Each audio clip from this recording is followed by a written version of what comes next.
Тараз қаласында тазалық жұмыстары күнделікті жүргізіледі. Барлық көшелер, саябақтар мен су арналарын тазалыққа жауапты мамандар үнемі бақылауда ұстайды. Маусымдық жұмыстың машақатын жақсы білетін жасыл ел жұмысшылары бүгінде таңнан бастап қызу тірлікке кірісті.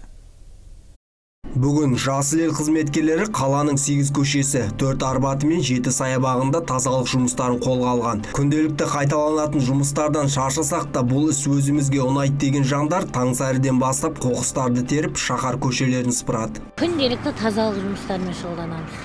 Сол саябақтардың ішіндегі тротуарларды сыпыру, мраморларды жуу, сүрту, жапырақтарды тырмалау, шашылған шыбықтардың барлығын жинау, оларды арту техникаға. Сол жұмыстармен шұғылданамыз.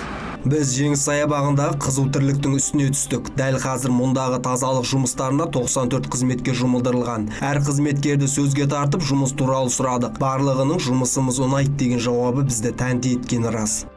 Өте ұнайды жұмысымыз.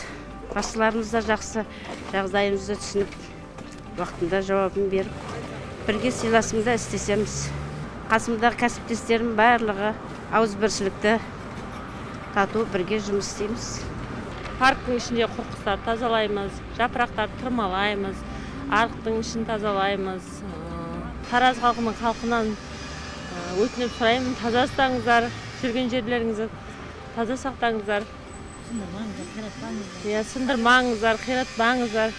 Таңда тұрып көше кезетін жұмысшылар қала тазалығы үшін бар ынтасымен жұмыс істейді. Сондықтан тұрғындарды тазалыққа атүсті қарамауға шақырады. Бастысы көрінген жерге қоқыс тастамай еңбегімізді бағаласа дейді.